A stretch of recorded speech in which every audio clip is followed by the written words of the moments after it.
You are making decisions right now that you are not aware of making. Not dramatic decisions.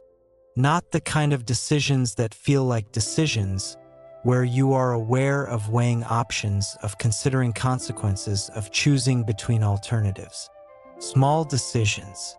Constant, quiet, invisible decisions happening at a level of processing that the conscious mind has no direct access to and no awareness of. How comfortable this moment feels. Whether your body needs to shift its position slightly. What associations the word you just heard triggered in your memory. Associations that will color the meaning of the next sentence before you are consciously aware of them. Whether the voice speaking to you feels trustworthy. A judgment made in milliseconds on the basis of acoustic cues so subtle that no conscious analysis could identify them, let alone evaluate them. The conscious mind, the part that is following this narration and deciding whether it agrees with what it hears, is only a small fraction of what the brain is doing at any given moment. A narrow beam of attention, moving across the surface of a vast processing landscape that it can barely see and that it rarely controls as directly as it believes it does. Estimates vary depending on how you define and measure the relevant quantities. But researchers broadly agree that the conscious mind processes something in the order of 40 to 50 bits of information per second. And the unconscious mind processes something in the order of 11 million bits per second. The ratio is somewhere in the range of 200,000 to 1. The conscious mind is not the captain of the ship. It is something more like the spokesperson. It announces decisions that have largely already been made. It constructs narratives that explain behavior that was determined by processes it had no visibility into. It operates in the belief that it is in charge, and that belief is, in many respects, a useful fiction. Tonight, we are going to spend time with the unconscious mind. Not in the Freudian sense, though we will briefly visit that history, but in the modern scientific sense. The vast processing system running below the threshold of awareness that shapes our perceptions, our decisions, our biases, our intuitions, and our behavior in ways that the conscious self barely suspects, and that the research has only recently begun to illuminate with any real precision. Let yourself settle. Let your breathing slow. And consider, just for a moment, the thought that the mind you think you know is only a small part of the mind you have. Part 2. A brief history. The idea that the mind contains processes hidden from conscious awareness is not a modern discovery. Philosophers have grappled with something like it for centuries. The observation that we sometimes act in ways we cannot fully explain, that emotions arise without apparent cause, that knowledge and skill can operate independently of conscious attention, is as old as careful introspection. But it was Sigmund Freud, working in Vienna in the final years of the 19th century and the early decades of the 20th, who gave the unconscious its most influential and culturally pervasive form. Freud's model of the mind divided it into the conscious, the preconscious material that was not currently in awareness but could be brought into it with effort, and the unconscious proper, a repository of repressed memories, drives, and desires that exerted powerful influence on behavior and experience without the conscious mind's knowledge or consent. For Freud, the unconscious was primarily a place of things the mind was trying not to know. Memories too painful to be held in awareness. Desires too threatening to be acknowledged. Conflicts too fundamental to be resolved. These materials did not disappear. They were pushed below the threshold of awareness, where they continued to shape behavior through symptoms, dreams, slips of the tongue, and the full range of what Freud called the psychopathology of everyday life. Freudian theory became one of the most influential intellectual frameworks of the 20th century.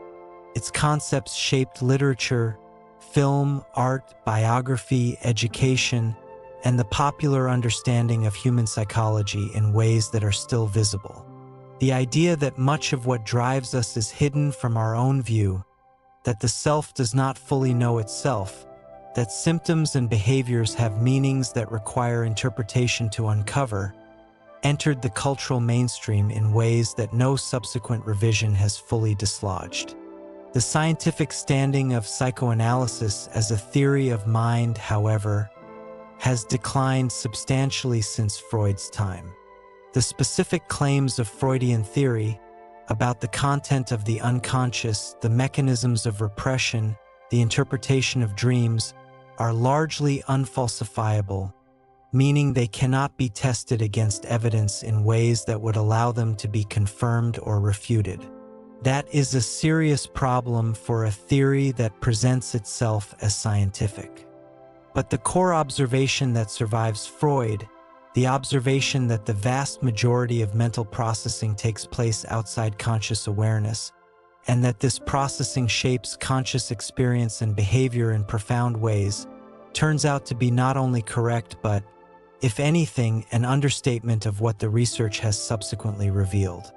The modern picture of the unconscious is different from Freud's in almost every specific detail, but it is, in its general outlines, even more radical. Part 3: The Cognitive Unconscious.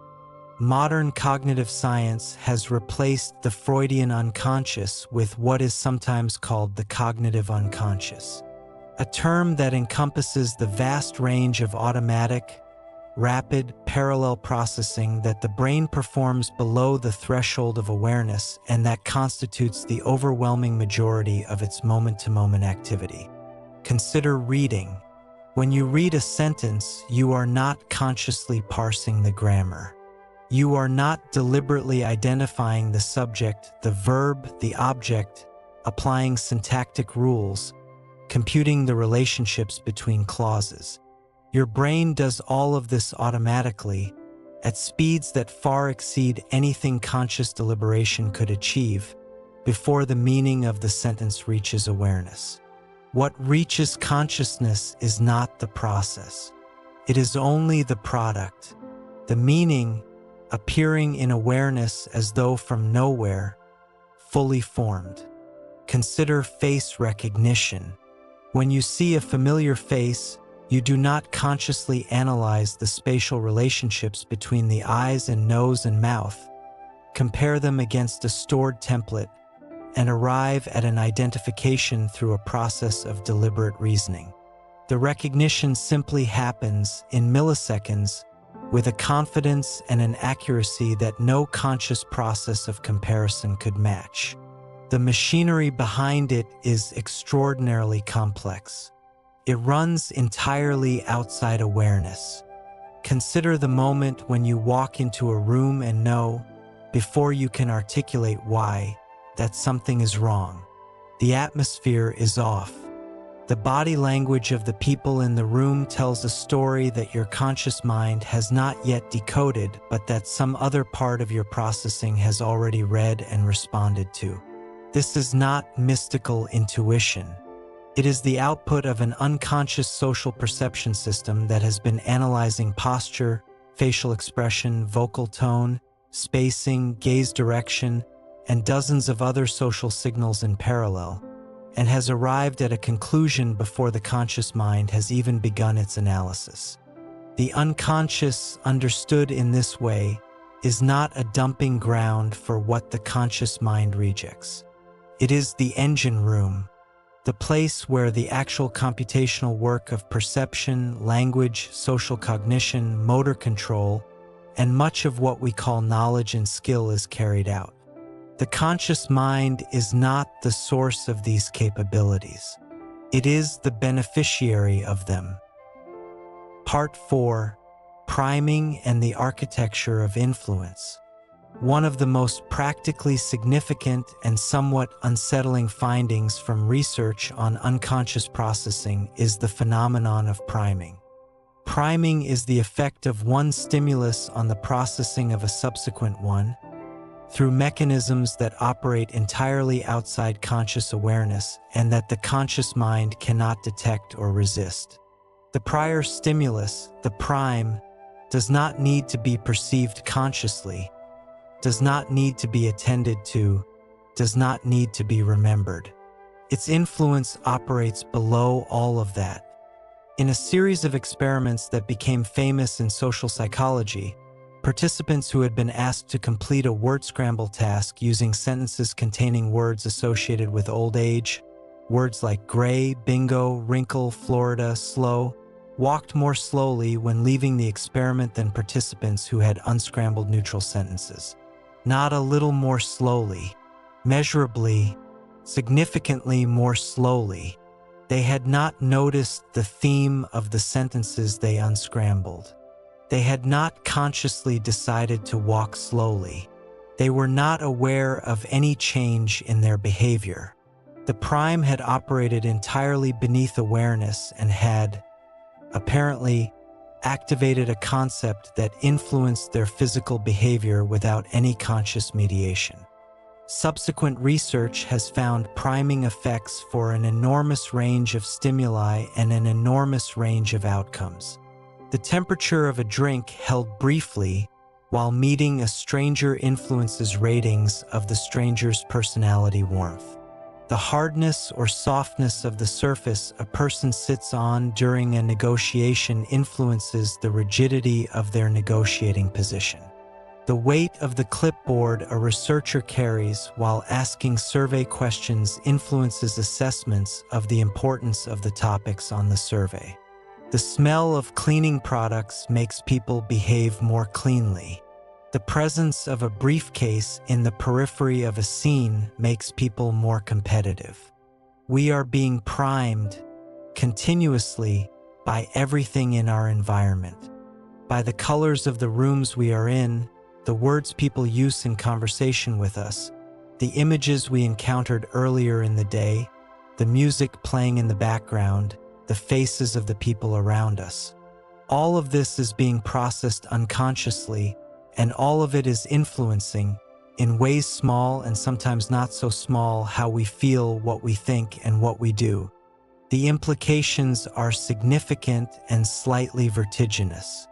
If our behavior and our judgments are being continuously shaped by environmental inputs we are not aware of through processes we cannot introspect, then the experience of deliberate, freely chosen action that feels so central to our sense of who we are is, at least in part, an experience of something else. Something more porous to the world than we normally like to believe. Part 5. Intuition, the unconscious expert. Intuition is often treated with suspicion in rationalist circles. A feeling, a hunch, a gut reaction is not evidence. It does not arrive with a methodology, cannot be audited. The history of human reasoning is full of intuitions that were wrong, of gut feelings that led people astray, of pattern recognition systems firing on false positives in expensive and sometimes catastrophic ways. And yet the research on expert intuition, as opposed to novice intuition, presents a more complicated and more interesting picture. When an experienced chess grandmaster looks at a position on the board, they do not proceed by consciously analyzing the tree of possible moves and countermoves to some defined depth, comparing all the branches and selecting the optimal line. That process, which is essentially what a computer chess engine does, would take too long and would exceed the capacity of conscious working memory for any position of real complexity. Instead, the grandmaster looks at the board and perceives. Patterns that are familiar from thousands of previous games activate memories, associations, and a sense of the direction in which the position tends to resolve. A feeling of the right move arrives, often before any conscious analysis has taken place. The analysis, when it follows, is largely confirmatory. The psychologist Gary Klein spent decades studying naturalistic decision-making in high-stakes environments. firefighters, military commanders, intensive care nurses, chess players, nuclear power plant operators. What he found consistently was that experienced practitioners in these fields rarely used the deliberate, comparative, analytical decision-making process that normative decision theory assumes. They used recognition, pattern matching, the rapid classification of the current situation as an instance of a type they had encountered before, followed by the selection of a response that had worked in similar situations. This process, which Klein called recognition-primed decision-making, is essentially intuition. But it is not arbitrary or mysterious. It is the output of an expert system built by years of experience, refined by feedback, capable of processing more information more rapidly than conscious deliberation allows. It is the unconscious mind functioning as a highly trained and highly efficient pattern recognition engine. Klein's fire commander who walks into a burning building and immediately knows, before any conscious analysis, that something is wrong, that the fire is behaving unexpectedly, that the team needs to leave now is not being irrational. He is receiving the output of an unconscious processing system that has matched the current situation against thousands of stored fire experiences and detected a dangerous deviation from the expected pattern. The feeling that arrives is the conclusion of a calculation too complex and too fast for consciousness to perform. The implication is that expert intuition deserves a kind of epistemic respect that naive intuition does not. Not unconditional trust, but respect. When someone who has spent decades developing genuine expertise in a domain has a strong intuitive response to a situation in that domain, that response is information. It may be wrong. Expert intuitions can be miscalibrated, especially when the domain has changed, but it is not nothing. Part 6. When the unconscious gets it wrong. The same unconscious processing systems that make expert intuition valuable also produce some of the most systematic and consequential errors in human reasoning. The work of Daniel Kahneman and Amos Tversky, which eventually led to Kahneman receiving the Nobel Prize in Economics in 2002, documented in precise and replicable detail the ways in which the fast, automatic, associative processing of what Kahneman called System 1 produces predictable errors in judgment and decision-making. Errors that are not random but systematic, reflecting the biases built into the architecture of unconscious processing. The availability heuristic leads us to judge the probability of events by how easily examples come to mind, rather than by their actual frequency. Dramatic, emotionally vivid, recently encountered events are more available to memory and therefore feel more probable than they actually are. We overestimate the risk of dying in a plane crash and underestimate the risk of dying in a car accident, because plane crashes are dramatic and memorable and car accidents are routine. The representativeness heuristic leads us to judge probability by similarity to a prototype, ignoring base rates. We assume that someone who matches our mental image of a librarian is more likely to be a librarian than a farmer, even though there are vastly more farmers than librarians, and even though our mental image of a librarian may be based on stereotypes rather than statistical reality. Anchoring effects lead us to be unduly influenced by the first number we encounter in a judgment task, even when that number is clearly arbitrary. The unconscious system grabs the anchor and adjusts from it insufficiently, because adjustment requires deliberate effort and the automatic system does not supply it. And implicit biases, automatic associations between social categories and evaluative concepts, shape judgments and behavior in ways that can be profoundly consequential and that operate entirely outside conscious awareness and intention. People who sincerely believe they hold no racial preferences, who consciously endorse equality and fairness, may nonetheless show automatic associations that favor one group over another, associations that can influence the speed of a hiring decision, the tone of a medical interaction, the outcome of a legal judgment, without anyone involved being aware that anything other than the relevant facts has been considered. The unconscious mind is powerful. That power is not inherently benign. It reflects the world it was trained on, including all the biases and inequities that world contains. And because it operates below awareness, those biases are not easily corrected by conscious intention alone. Part 7. Working with what you cannot see. If so much of what we think and feel and do is generated by processes we cannot directly observe or consciously control, what can the conscious mind actually do? Quite a lot, just not always what it thinks it is doing. The conscious mind is not well suited to overriding the unconscious in the moment. Willpower, the effort to consciously suppress or redirect automatic responses, is a resource that depletes. It requires the prefrontal cortex to actively inhibit processes running in more automatic brain systems, and that inhibition is expensive. Under stress, fatigue, cognitive load, or emotional arousal, the automatic systems reassert themselves. The diet breaks down. The old habit reemerges.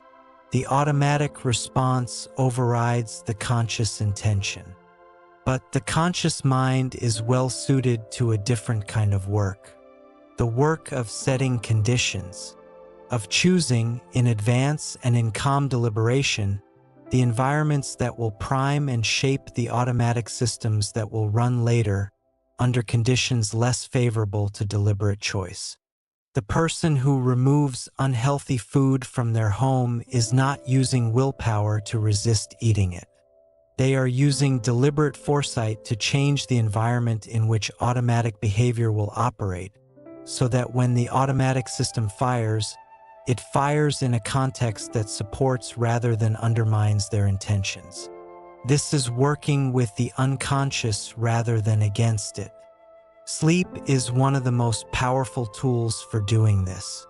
The observation that problems often become clearer after sleeping on them, that creative solutions arrive in the morning that were unavailable the night before, that emotional difficulties that seemed insuperable at midnight look different at 7 in the morning, is not merely folk wisdom. The sleeping brain is doing something. Research has shown that sleep plays an active role in memory consolidation, in the integration of new learning with existing knowledge, and in the processing of emotional experience. Problems that were worked on before sleep are more likely to yield insight after sleep than problems worked on for the same amount of waking time, because the sleeping brain continues to process them through mechanisms that consciousness cannot access and cannot replicate. The unconscious mind is not an adversary to be overcome. It is a collaborator with different strengths and different limitations. The most effective relationship between the conscious and unconscious mind is not one of control but of partnership. Setting intentions consciously, then trusting the unconscious to carry them forward in its own way, in its own time, through processes that consciousness cannot follow. Part 8. The wind down. As you lie here now, something is happening that you are not directing and not aware of in any detail. The conscious mind is slowing. The deliberate, effortful, language-using part of your thinking is beginning to loosen its grip on the day. The stream of conscious thought, which has been running continuously since you woke this morning, is becoming less insistent. The sentences are getting shorter. The logic is becoming less rigorous. The boundaries between ideas are becoming more permeable. And as the conscious mind recedes, the rest of what you are becomes more apparent at the edges of awareness. Images that arise without invitation, connections between things that have no obvious logical relationship. The half-formed, associative, imagistic thinking that consciousness normally rides over in its hurry to make sense of things. This is the hypnagogic state, the territory between waking and sleep. It has fascinated artists and scientists and philosophers for centuries because of the quality of the thinking and the imagery that occurs there. Salvador Dali cultivated it deliberately, as I mentioned earlier, by napping with a key in his hand. Thomas Edison is said to have done the same with ball bearings. The point was to catch the hypnagogic mind at work before it disappeared into full sleep, to intercept the unconscious in the act of being creative. Tonight, you do not need to intercept anything. You can simply let it happen. Let the conscious mind continue its slow retreat. Let the images come. Let the connections form. Let the day be worked on by the processing systems that will run while you sleep, consolidating what needs to be kept, releasing what does not, doing the maintenance work on memory and emotion, and learning that conscious experience cannot perform. You do not have to do anything. This is happening whether you try to help it or not. The unconscious mind does not wait for permission. Let your breathing slow. You are safe. You are resting. And the mind, all of it, the part you can see and the vast part you cannot, is doing exactly what it needs to do, as it always has. Good night.